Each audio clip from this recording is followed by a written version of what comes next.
ইখলাসে এমন মোরে ইয়া ইলাহি। আলহামদুলিল্লাহি রাব্বিল আলামিন ওয়াসসালাতু ওয়াসসালামু আলা সাইয়্যিদিল মুরসালিন আম্মা বা'দ ফাআউযু বিল্লাহি মিনাশ শাইতানির রাজীম বিসমিল্লাহির রহমানির রহিম। আসসালাতু ওয়াসসালামু আলাইকা ইয়া রাসূলুল্লাহ ওয়া আলা আলিকা ওয়া আসহাবিকা ইয়া হাবিবাল্লাহ। আসসালাতু ওয়াসসালামু আলাইকা ইয়া নবিয়াল্লাহ ওয়া আলা আলিকা ওয়া আসহাবিকা ইয়া নূরাল্লাহ। দরুদে পাকের অগণিত অসংখ্য ফজিলত রয়েছে।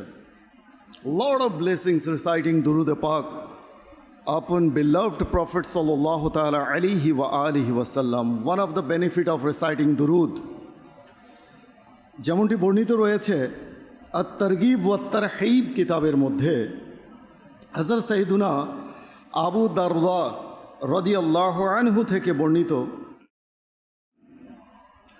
প্রিয় নবী হুজুরে আরবি সাল্লাল্লাহু তাআলা আলাইহি ওয়া আলিহি ওয়া সাল্লাম ইরশাদ করেন, যে ব্যক্তি আমার উপর সকালে 10 বার এবং সন্ধ্যায় 10 বার দরুদ শরীফ পাঠ করবে, তার জন্য কিয়ামতের দিন আমার সুপারিশ নসিব হবে। তার নসিব হবে কিয়ামতের দিন সুপারিশ, আল্লাহর নবী সাল্লাল্লাহু তাআলা আলাইহি ওয়া সাল্লামের শাফাআত। আরও একটি ফজিলত রয়েছে, যে ব্যক্তি জুমার দিন 80 বার দরুদ শরীফ পাঠ করবে, তার 80 বছরের গুনাহ ক্ষমা করে দেয়া হবে। তো আমরা 80 বার তো পাঠ করবই করব, যদি সম্ভব হয় তারও বেশি আমরা পাঠ করব ইনশাআল্লাহ আজ্জা ওয়া জাল। নিয়ত করে নিই অধিক হারে আমরা দরুদ শরীফ পাঠ করব। কিছু ভালো ভালো নিয়ত হয়ে যাক। হাদিসে পাকে বর্ণিত রয়েছে, নিয়াতুল মুমিনি খায়রুম মিন আমালি, intention of Muslim is better than his actions. So let's them make good intentions before listening সুন্নাহ ইন্সপায়ার্ড স্পিচ। আসুন কিছু ভালো ভালো নিয়ত করে নিই। অন্তত একটি নিয়ত করা যেতেই পারে, আর তা হলো এই যে শুরু থেকে শেষ পর্যন্ত, from the beginning to the end আমরা বয়ান শ্রবণ করব আল্লাহ তাবারক ওয়া তাআলার সন্তুষ্টি অর্জনের নিমিত্তে ইনশাআল্লাহ। আর এই বয়ানের ভিতর থেকে যে সকল শিক্ষণীয় বিষয়াদি তথা মাদানী ফুল আমরা অর্জন করব, সেই মাদানী ফুলগুলোকে হৃদয়ের ফুলদানিতে সাজিয়ে এর সৌরভ দ্বারা নিজেকে সুরভিত করব, অর্থাৎ আমল করব। পাশাপাশি সেই সৌরভকে অন্য মুসলমানের কাছেও পৌঁছে দেব, অর্থাৎ নেক আমলের দাওয়াত দেব। অনেক সময় আমরা গায়ে সুগন্ধি মেখে রাস্তা দিয়ে হেঁটে যাই, সেই সৌরভ অন্য মুসলমানের কাছে পৌঁছায় কি পৌঁছায় না? পৌঁছায়। তো নেকির দাওয়াতটা এমনই একটা সৌরভ, যে আপনি কিছু ভালো কথা, কিছু নেক কথা, কিছু নেক আমলের কথা আপনি কাউকে বললেন, সে তার উপর আমল করলো, ইনশাল্লাহ তার যে আমল রয়েছে, তার যে চরিত্র রয়েছে, তার যে স্বভাব রয়েছে, অভ্যাস রয়েছে, সেটাও সুরভিত হয়ে যাবে ইনশাআল্লাহ আজ্জা ওয়া জাল। প্রিয় ইসলামী ভাইয়েরা এবং মাদানী চ্যানেলের দর্শক শ্রোতা, খুবই চমকপ্রদ একটি বিষয় আজকে চয়ন করা হয়েছে, নির্ধারণ করা হয়েছে। সে বিষয় সম্পর্কে আজ আমরা শুনব। আর সে বিষয় হচ্ছে দোয়ার গুরুত্ব ও ফজিলত, ইম্পর্টেন্স অফ সাপ্লিকেশন। দোয়া আমরা করি, মুনাজাত আমরা করি, সেই দোয়ার যে গুরুত্ব রয়েছে, ফজিলত রয়েছে, সে সম্পর্কে আজ আমরা শ্রবণ করব ইনশাআল্লাহ আজ্জা ওয়া জাল। দোয়া কবুলের জন্য মুমিন মুসলমান আল্লাহ তাআলার দরবারে শরণাপন্ন হয়, আকুতি মিনতি করে কায় মনোবাক্যে। হ্যাঁ, কে দোয়া করছে? সৃষ্টি দোয়া করছে তার স্রষ্টার কাছে, যিনি সৃষ্টি করেছেন তার দরবারে সৃষ্টি দোয়া করছে স্রষ্টার কাছে। আহা, মানে এই যে দোয়াটা, এই দোয়ার কথা শুনলে হৃদয়টা প্রশান্তি লাভ করে। অনেক সময় আমরা বলি না, ভাই একটু দোয়া করবেন আমার জন্য। অনেককে বলি, ইমাম সাহেব একটু দোয়া করবেন, হুজুর একটু আমার জন্য দোয়া করবেন, খুব পেরেশানিতে আছি, হুজুর আমার সন্তান পরীক্ষা দিচ্ছে, দোয়া করবেন, হুজুর আমার মা বাবা অসুস্থ, আত্মীয় স্বজন অসুস্থ, একটু দোয়া করবেন, হুজুর আমার অমুক আত্মীয় মারা গেছে, একটু দোয়া করবেন।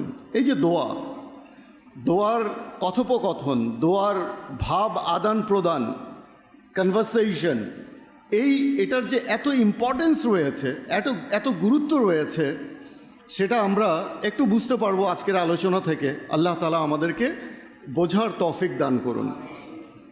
বিপদ আপদ, ক্ষমা ও কিছু চাওয়া এবং ভাগ্য পরিবর্তনের আশায় মুমিনগণ দু হাত তুলে তার সৃষ্টিকর্তার দরবারে ফরিয়াদ করেন। আল্লাহ তাআলা অত্যধিক লজ্জাশীল। আমরা লজ্জাশীলতার কথা যখন বলি তখন সৃষ্টির কথা বলি, কিন্তু আমাদের রব তাআলাও যে লজ্জাশীল কিভাবে, আসুন আমরা কিছুটা আলোচনার মাধ্যমে উপলব্ধি করার চেষ্টা করি। আল্লাহ অত্যাধিক লজ্জাশীল, দয়াময় ও পরম করুণাময়। যখন কোনো বান্দা তার নিকট দু হাত তুলে প্রার্থনা করে তখন তিনি তাকে শূন্য হাতে ফিরিয়ে দেন না। কত দয়ালু আমার রব তাআলা!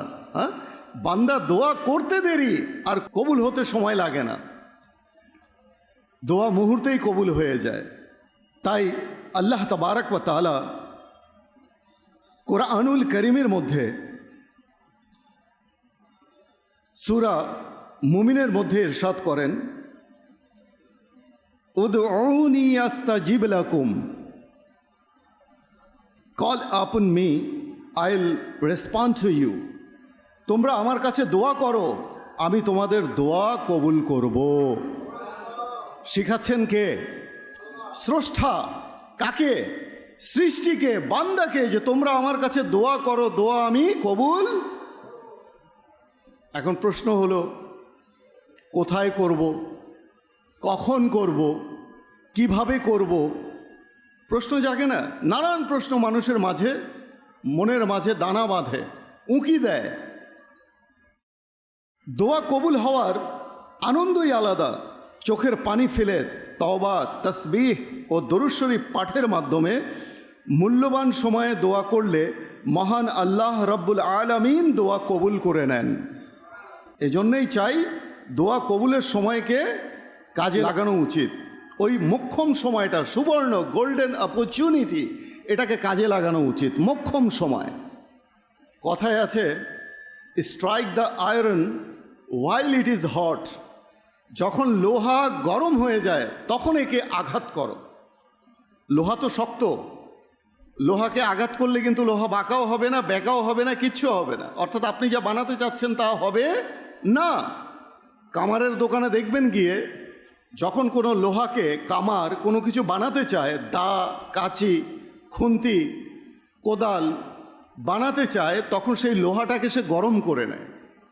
যখন গরম হয়ে যায় তখন সেই গরম গলিত লোহাটাকে কামার যা ইচ্ছে তাই বানাতে পারে।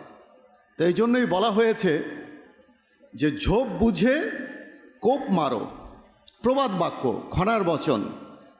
Strike the iron while it is hot.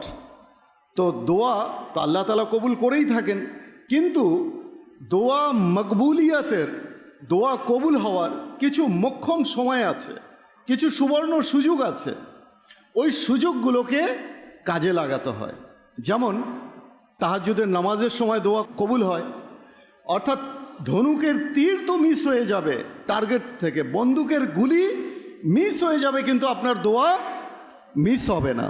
তাহাজ্জুদের নামাজ পড়ে দোয়া করুন। এরপর ফরজ যে নামাজগুলো আমরা আদায় করি, সেই ফরজ নামাজের পরপরেই আপনি দোয়া করুন। আজান ও ইকামতের মধ্যবর্তী যে সময়টা আছে সেই সময় দোয়া করুন, দোয়া কবুল হয়ে যাবে। দুই খুতবার মাঝখানে যে বিরতিটুকু দেওয়া হয় সংক্ষিপ্ত, a little bit timing between খুতবাস, দুই খুতবার মাঝখানে যে ছোট্ট একটু বিরতি পাওয়া যায়, ওই সময় দোয়া করে নিন। দোয়া কবুল হয়ে যাবে। জুমার দিন এমন এক মুহূর্ত রয়েছে যেই মুহূর্তে দোয়া করলে দোয়া কবুল হয়ে যায়, আর সেই সময়টি হচ্ছে খুবই সংক্ষিপ্ত, আর তা হচ্ছে আসর থেকে মাগরিবের মধ্যবর্তী সময়। তাহলে বোঝা গেল যে দোয়া কোন কোন সময় কবুল হয়। এছাড়াও কোন কোন ব্যক্তির দোয়া কবুল হয়, যেমন মজলুম ব্যক্তির দোয়া কবুল হয়। হাদিসে পাকে এসেছে 3 ব্যক্তির দোয়া কখনো রদ করা হয় না। 1 নম্বর হচ্ছে আল্লাহর রাস্তায় সফরকারী মুসাফিরের দোয়া। এরপর হচ্ছে মজলুম ব্যক্তির দোয়া, অত্যাচারিত, যার উপর জুলুম করা হয়েছে। এখন যার উপর জুলুম করা হয়, মজলুম যারা, অত্যাচারিত যারা, নির্যাতিত যারা, নিপীড়িত যারা, তাদের দোয়া কিন্তু করা মাত্রই কবুল হয়ে যায়।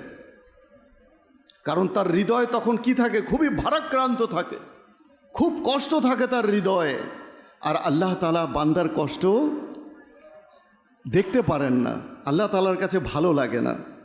এখন প্রশ্ন হলো, তাহলে আমরা কেন কষ্ট পাই? আমরা কেন বিপদে পড়ি, কেন পেরেশানিতে পড়ি? অ্যাকচুয়ালি আমরা যে কষ্টর মধ্যে পড়ি, বিপদ আপদে পড়ি, এগুলো হচ্ছে আমাদের হাতের কামাই, আমাদের হাতের উপার্জন।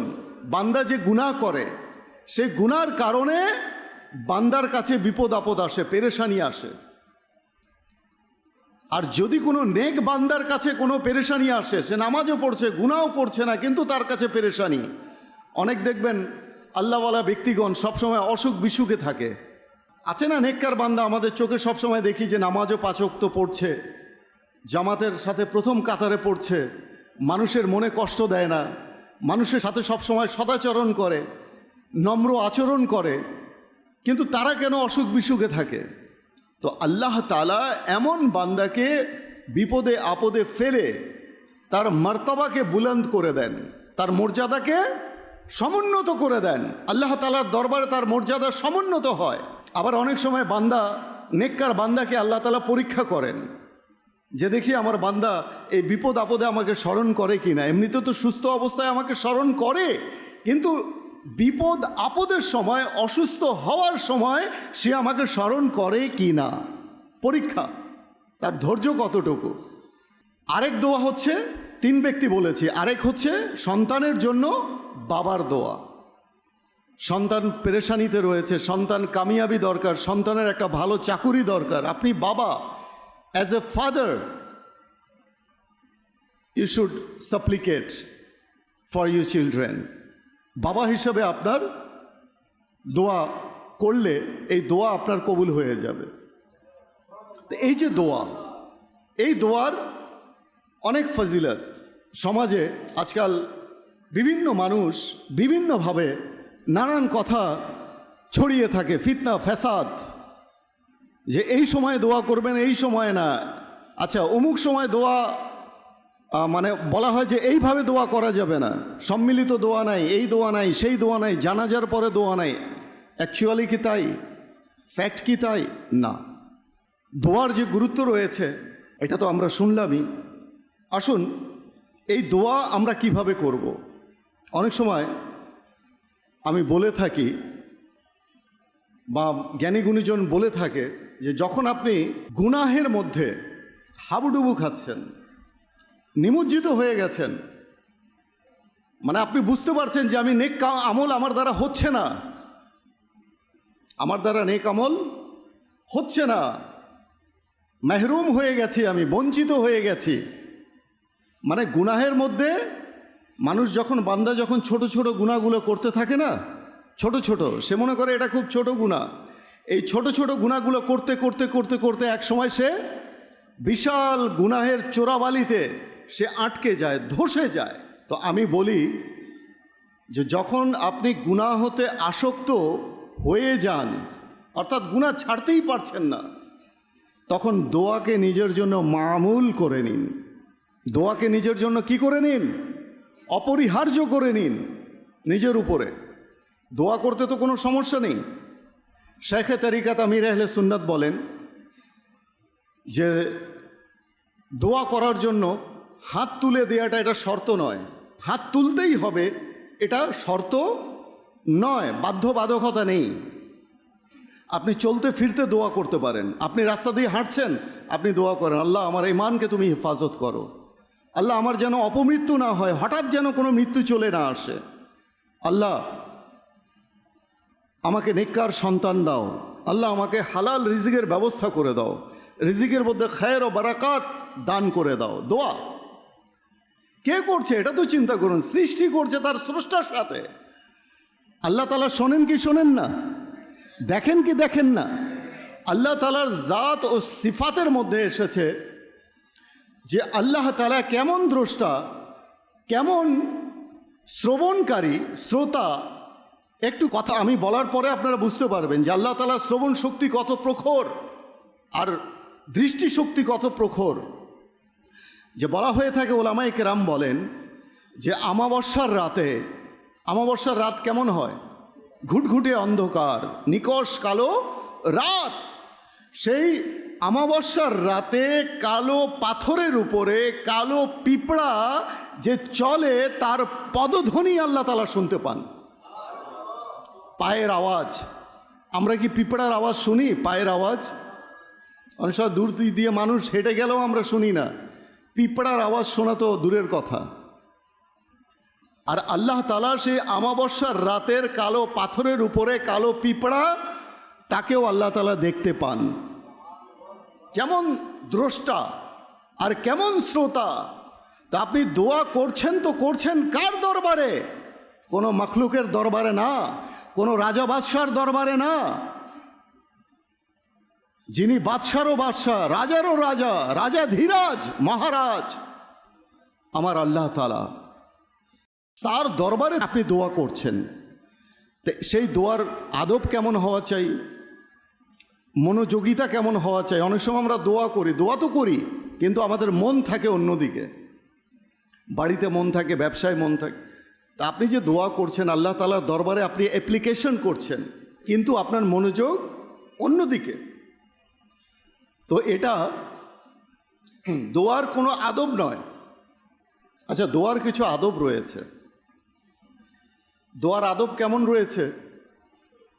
হাদিসে পাকে এসেছে, আল্লাহ নবী সাল্লাল্লাহু আলাইহি ওয়াসাল্লাম যখন দোয়া করতেন, কখনো কখনো তার এই হাত থাকতো বক্ষ বরাবর, সিনা বরাবর, এভাবে।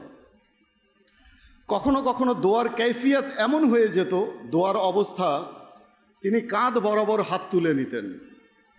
আবার কখনো কখনো এমনও হতো, তিনি দুই হাত এতটা উপরে তুলে নিতেন যে তার বগল মোবারকের যে শুভ্রতা, সাদা অংশ, এটা প্রকাশ পেত, শুভ্রতা এতটাই উপরে তুলে দিতেন হাত। এটা দোয়ার একটা কৈফিয়ত, একটা অবস্থা। তো এই তিনভাবে দোয়া করার কথা এসেছে, সিনা পর্যন্ত, বক্ষ পর্যন্ত, কখনো কখনো কাঁধ পর্যন্ত, আবার কখনো কখনো উপরে। তো এভাবেও দোয়া করা যাবে। আর দোয়ার মধ্যে মনোযোগ অবশ্যই থাকতে হবে, কায়মনো বাক্যে দোয়া করতে হবে, কায়মনো বাক্যে। এরপর দোয়ার আরও কিছু আদব, মুহূর্ত তো আমি বলেই দিয়েছি, কবুলিয়াতের মুহূর্ত। এমন কিছু দোয়া আছে, সেই দোয়াগুলো করা যাবে না। কি কি দোয়া? যেমন আল্লাহ নবী সাল্লাল্লাহু আলাইহি ওয়াসাল্লাম একবার মসজিদে নববী থেকে বের হলেন, তো দেখছেন এক যুবক দোয়া করছে। তো সেই যুবক দোয়া করছে যে, হে আল্লাহ, আমাকে ধৈর্য ধারণের তৌফিক দাও। ধৈর্য ধারণের, just point to be noted, একটু মনোযোগিতা কামনা করব, আপনাদের দৃষ্টি আকর্ষণ করব যে দোয়া কি কি দোয়া, কেমন কেমন দোয়া করা যায় না। তো সেই যুবক বলছে, আল্লাহ আমাকে ধৈর্য ধারণের তৌফিক দাও, আমি যেন আরও বেশি ধৈর্যশীল হতে পারি।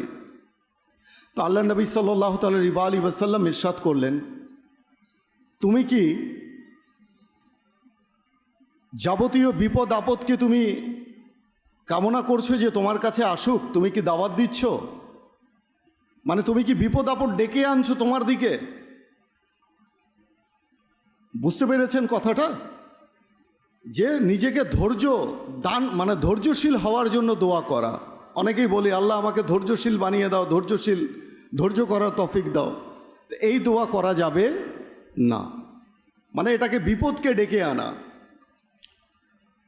বরং আল্লাহ তাআলার দরবারে দোয়া করতে হবে যে আমাকে আমার সমস্ত বালা মুসিবত বিপদ আপদকে আল্লাহ তুমি দূর করে দাও, আমার জন্য আসানি দান করো, সহজ করে দাও, সহনীয় করে দাও, এমন দোয়া করা উচিত। অনেক সময়